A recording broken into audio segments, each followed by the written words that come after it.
연결되어 있나요? 라는 제목으로 하나님의 말씀을 함께 나누고자 합니다. 우리가 1년이라는 공백을 깨고 지난주부터 오후 예배를 시작했습니다. 저는 개인적으로 코로나19 팬데믹 사태가 하나님께서 한국 교회에 던지시는 경고의 메시지라는 것을 좀 많이 느낍니다. 저를 비롯한 성도의 신앙생활이 과연 하나님 보시기에 합당한가, 괜찮은 상태인가? 지금까지 신앙생활을 하면서 스스로는 이 정도면 괜찮지 라고 생각하면서 신앙생활을 하고 있지는 않았는지 교회 안의 모습을 다시 한번 살피는 그런 시간이 되고 있습니다.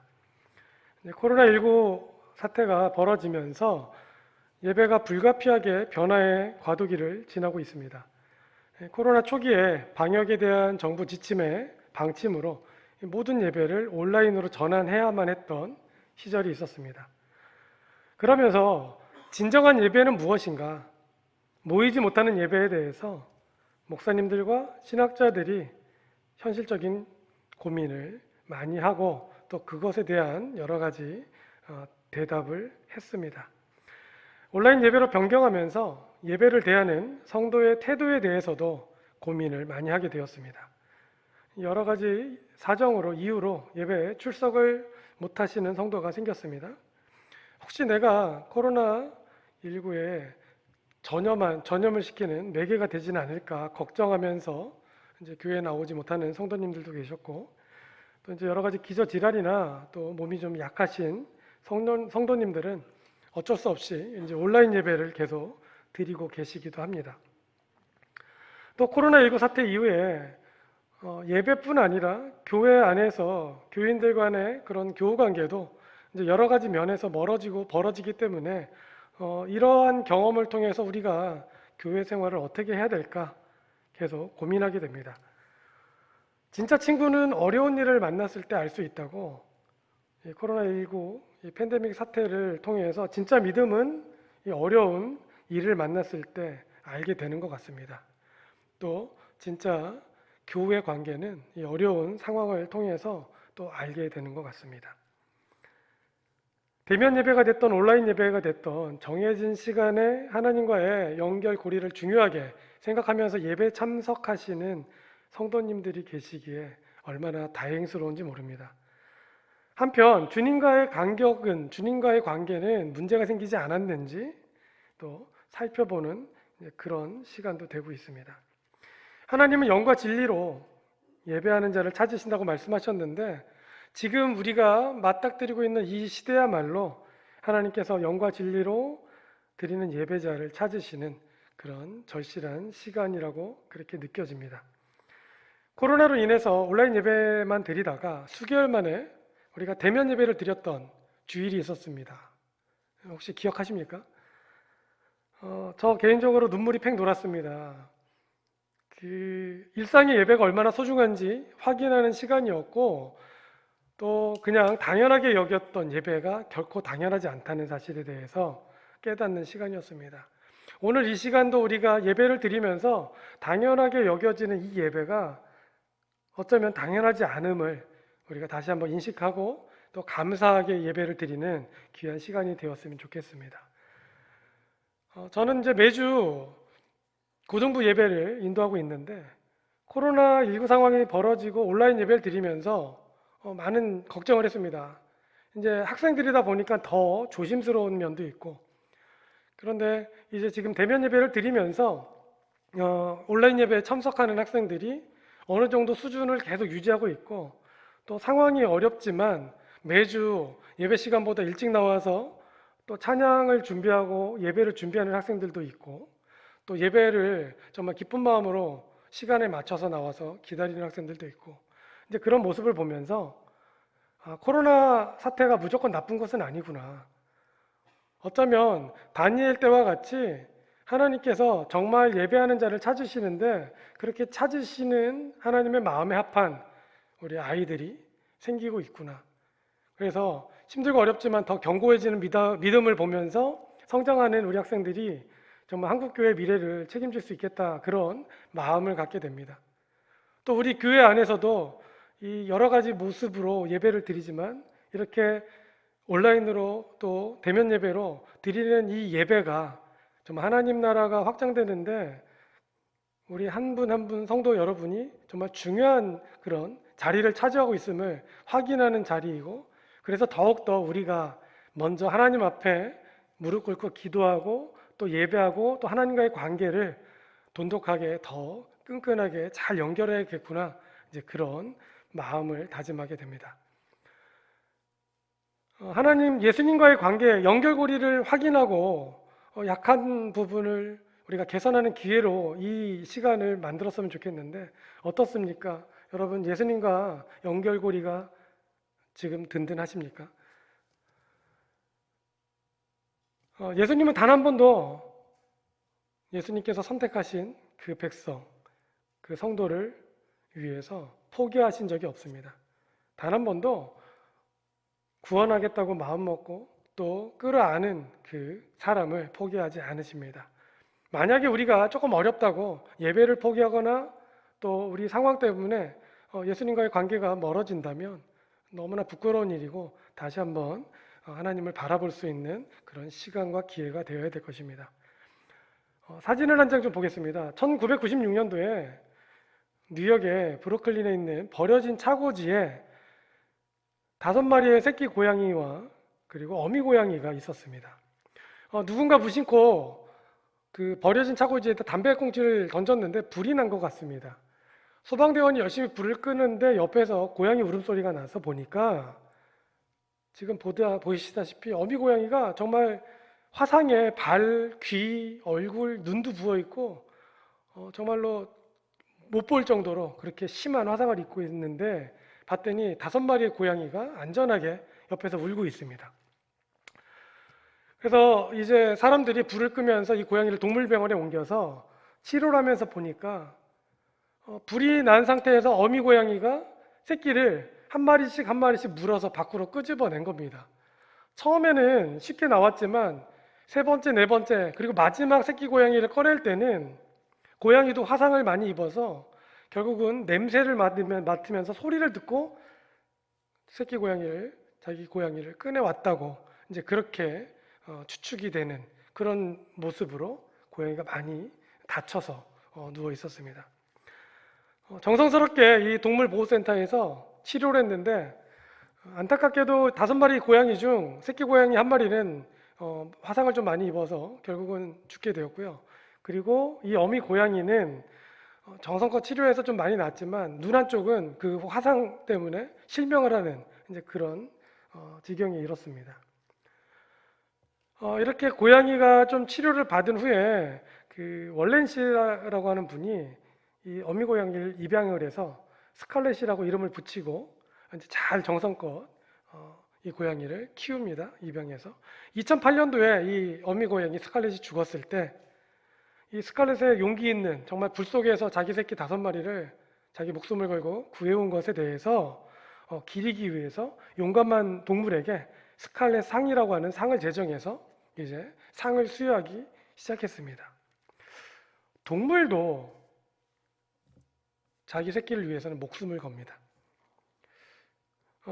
하나님께서 우리를 얼마나 사랑하시는가 생각하면서 정말 이렇게 동물에게조차도 새끼는 구하기 위해서 목숨을 거는 이런 정도의 그런 사랑을 만들어주신 분이라면 예수님은, 하나님은 죄인인 우리를 구하기 위해서 더한 고통과 고난도 감당하시면서 우리를 구했다는 사실을 다시 한번 깨닫게 됩니다.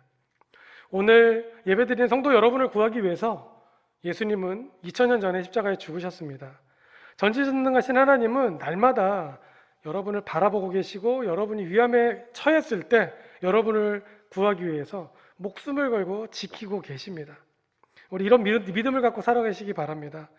하나님의 인도하심을 기대하며 생활하시는 우리 성도 여러분들 되시기를 바랍니다. 하나님은 왜 죄인인 인간, 우리를 이렇게 구원하셨을까요? 이것을 좀 잘 설명해 주는 사진이 그 바티칸의 시스티나 성전에 그려져 있습니다. 여러분 이렇게 딱 보면 저게 무슨 사진이지라고 이제 미켈란젤로가 4년 동안 그린 벽화인데요. 저 벽화에는 천지창조, 그리고 아담과 하와, 그 에덴 동산, 그리고 타락 후에 쫓겨나는 모습, 그다음에 12 제자, 성만찬 등 우리가 알고 있는 많은 명화들이 저 벽화에 여러 군데 그려져 있는데 그 중에서 하나님과 아담, 사람의 관계를 잘 보여주는 사진을 어쩌면 저 한 장이 하나님이 사람을 만든 가장 중요한 이유를 설명해 주는 사진이라는 생각이 듭니다. 닿듯 말듯 닿지는 않았지만 손가락 끝으로 서로 소통하는 모습. 하나님이 사람을 만든 이유는 소통하기 위해서 만드셨다는 거죠. 사람은 육체적으로는 혼자 충분히 살 수 있습니다. 하지만 특수한 경우가 아니라면 혼자 살 수 없습니다. 사람은 태어나면서부터 죽을 때까지 매일 관계 속에서 살아갑니다. 태어나면서 엄마 아빠 품 안에서, 그리고 이제 성장하면 또 주변의 친구와 또 새로운 또 짝을 찾아서 그렇게 만나면서 또 교회 안에서는 또 성도와의 교제를 통해서 우리가 이렇게 관계 안에서 살아가는데, 하나님이 사람과 가장 중요한 사람을 만드신 그 목적, 이유는 바로 소통하기 위해서이고, 오늘 말씀은 그 소통이 왜 중요한가, 그리고 소통을 통해서 무엇이 일어나는가에 대해서 잘 설명해 주고 있습니다. 오늘 읽은 말씀 5절과 6절 다시 한번 읽겠습니다. 다 같이 읽겠습니다. 나는 포도나무여 너희는 가지라. 그가 내 안에 내가 그 안에 거하면 사람이 열매를 많이 맺나니 나를 떠나서는 너희가 아무것도 할 수 없음이라. 사람이 내 안에 거하지 아니하면 가지처럼 밖에 버려져 마르나니 사람들이 그것을 모아다가 불에 던져 사르리라. 아멘. 예수님은 자신과 연결되어야만 살 수 있는 가지와 같은 사람. 예수님과 연결되어 있으면 자연스럽게 생명이, 그리고 열매가 맺히고, 꺾여 있으면 생명이 없다는 것을 아주 쉽게 이 포도나무와 가지의 비유로 설명을 하고 계십니다. 너무나 잘하는 말씀입니다. 그런데 여기서 자연스럽게 예수님과 연결되어 있다는 이것이 무슨 말인가? 우리가 이제 예수님을 믿고 신앙생활을 잘 하고 있는데, 혹 우리가 포도나무에 붙어 있는 가지는 포도 열매를 맺어야 되는데, 그래서 우리가 하나님을 떠나서는 열매가 없다는 것처럼 또 하나님과 연결되어 있으면 자연스럽게 열매를 맺어야 되는데, 혹시 다른 열매를 꿈꾸면서 믿고 있지는 않은지. 우리가 연결되어 있다는 것은 단순히 예배를 드리고 어떤 종교적 행위를 하는 것 이상의 관계성을 얘기하는데요. 7절과 8절을 보면 예수님과 연결되어 있을 때 나타나는 그 결과를 아주 자연스럽게 쉽게 설명하고 있습니다. 7절과 8절 다시 읽겠습니다. 너희가 내 안에 거하고 내 말이 너희 안에 거하면 무엇이든지 원하는 대로 구하라. 그리하면 이루리라. 너희가 열매를 많이 맺으면 내 아버지께서 영광을 받으실 것이요 너희는 내 죄자가 되리라. 아멘.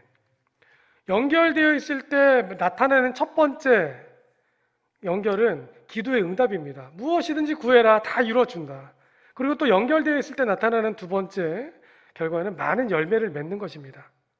그런데 중요한 것은 우리가 포도나무에 붙어있는 가지임에도 불구하고 붙어있으면 포도 열매를 맺어야 되는데, 혹시 붙어있기는 붙어있다고 생각하면서 배나 사과나 다른 열매를 기대하면서 예수님과 붙어있다고 그렇게 믿고 있지는 않은지.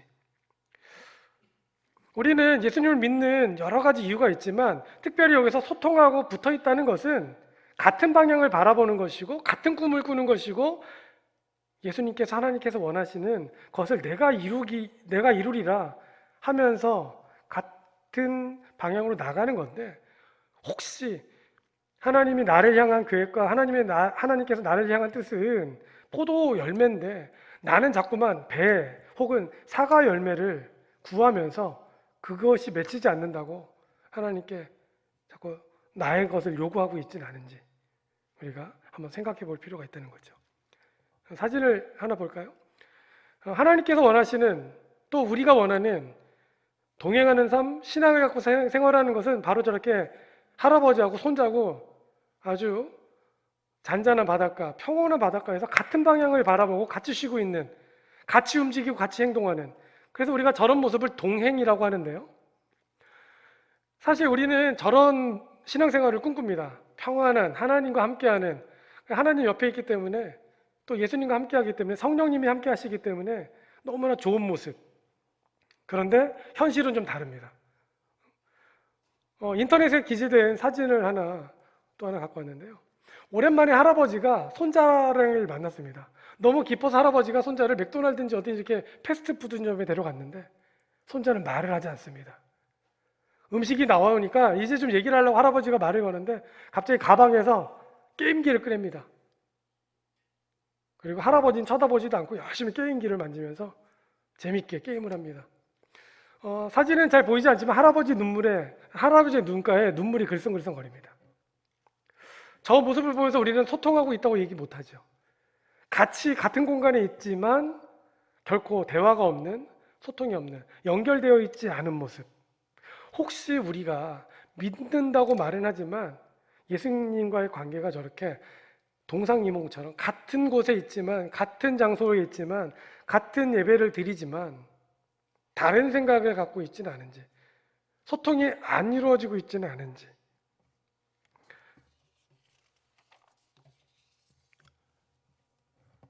또 비슷한 사진이 하나 있어서 소개합니다. 아빠들이 주말에 자기 아이들을 데리고 놀이방에 갔는데요. 아빠들 얼굴은 좀 다 가렸습니다. 아이들은 재밌게 장난감을 갖고 노는지 모르지만 아빠들은 다 한결같이 스마트폰을 보고 있죠.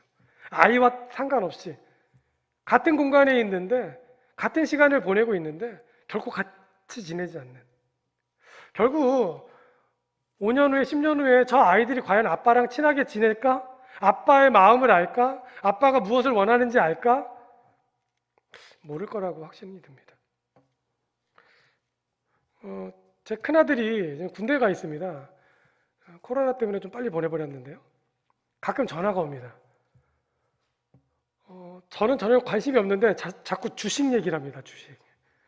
요즘에 주식이 뭐가 많이 올라가고, 듣고 있으면 참, 그런데 너무 저는 그 얘기를 들으면서 그냥 전화를 해줬다는 그 사실에 열심히 들어줍니다.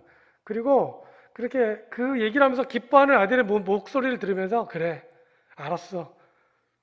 이제 그렇게 반응을 보이는데, 어쩌면 우리가 하나님과의 관계가 기분 좋게 이렇게 가지 못하는 이유가 같은 마음으로 우리가 가려고 하지 않기 때문에 그런 건 아닌가.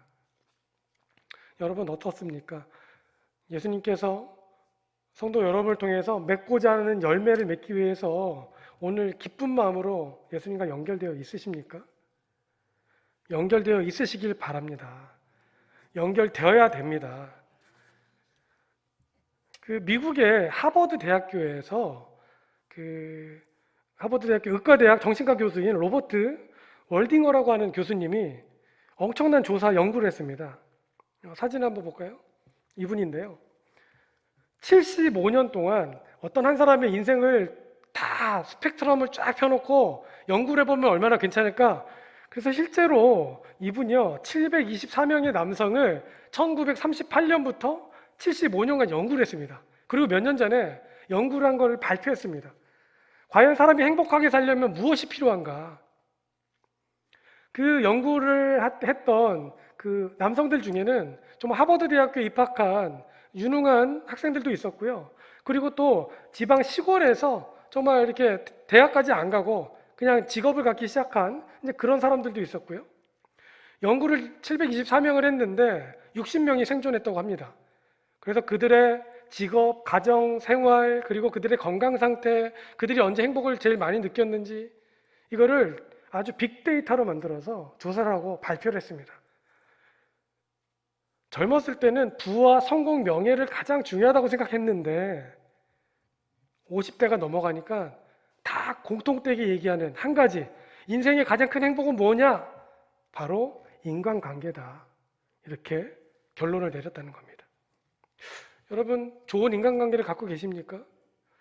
우리가 하나님과의 인간관계, 하나님과의 좋은 관계, 그리고 더불어서 우리 좋은 교우 관계를 갖는 것이 정말 중요합니다. 코로나 때문에 거리가 좀 떨어져 있지만 이제 노력해야 되는 시기가 된 것 같습니다.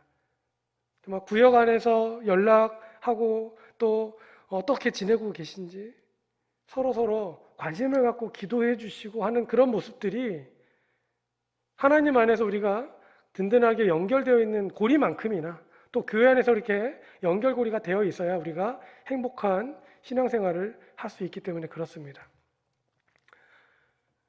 눈에는 보이지 않지만 예수님과의 든든한 연결고리로 생활하는 우리 귀한 성도 여러분 되시기를 바랍니다. 바로 지난주에 며칠 전에 목요일날 학교에서 세례식이 있었습니다. 사진 17명 세례를 받았고요. 우리 담임 목사님께서 진대해 주시고 또 담임 목사님과 제가 이제 세례식을 진행을 했는데 10년 전만 해도 정말 한 100여 명이 세례를 받았는데 지금은 시대도 많이 바뀌고 어쩌면 학교는 거의 이제 선교주와 비슷합니다. 한 10%, 15%만 믿는 학생이고 한 75%, 80%가 믿지 않는 학생들인데 그럼에도 불구하고 학생들이 자원에서 세례를 받겠다고 해서 교육을 하고 이제 세례를 줬는데 비하인드 스토리가 하나 있습니다. 17명의 세례를 받았는데 목요일날 세례를 줬는데요. 목요일날 아침에 여학생 2명이 찾아옵니다. 찾아와서 저한테 얘기합니다. 목사님, 양심적으로 세례를 못 받겠어요. 그렇게 얘기합니다. 그래서 왜? 그러니까 우리 할머니가 불교 신자인데 자기 할머니 생각해서 자기 그냥 무교로 남아야 될 것 같아요. 그렇게 얘기를 하는 겁니다. 그래서 물어봤습니다. 그럼 넌 불교 신자야? 그러니까 그건 아니라고 하더라고요. 너 교육받을 때 너 예수님에 대한 믿음이 있다고 너 대답했잖아. 네, 그랬죠. 지금 그게 너 지금 흔들리는 거지? 그런 것 같아요. 그래서 그랬습니다. 눈에 보이지 않지만 하나님과 연결고리는 네가 이렇게 쉽게 원해서 연결이 되고 안 되고가 문제가 아니고 네가 그렇게 예수님에 대한 믿음이 생겼다면 믿는 마음이 생겼다면 그건 예수님께서 주신 거니까 기쁜 마음으로 받아. 네가 지금 만약에 관계가 조금 아닌 것 같아 이런 마음이 들어도 상관하지 마. 하나님이 다시 잡아주실 거야. 받겠니? 하니까 받을게요. 그래서 그날 오후에 2명의 여학생도 기쁘게 세례를 받았습니다. 우리는 여러 가지 모양으로 예수님과 연결되는 그런 과정을 거치고 있습니다. 이미 우리 성도 여러분들은 오래전부터 예수님과 정말 끈끈하게 연결되어 있는 그런 관계라는 것을 너무나 잘 압니다. 문제는 이것이 건전하고 또 건강하게 잘 연결되어 있는지 혹은 자꾸 예수님이 나를 통해서 일하고자 하시는 그 일들, 예수님이 원하시는 그 열매들, 내가 그것보다 내가 원하는 다른 열매를 구하고 있지는 않은지 예수님과 함께하면 자연스럽게 기쁜 마음으로 예수님이 원하시는 열매를 맺을 수 있습니다. 예수님과 진정한 소통으로 좋은 관계로 정말 행복하게 생활하시고 예수님이 기뻐하시는 열매를 맺는 그렇게 매일매일 감사하며 생활하는 성도 여러분 되시기를 주님의 이름으로 축원합니다. 기도하시겠습니다.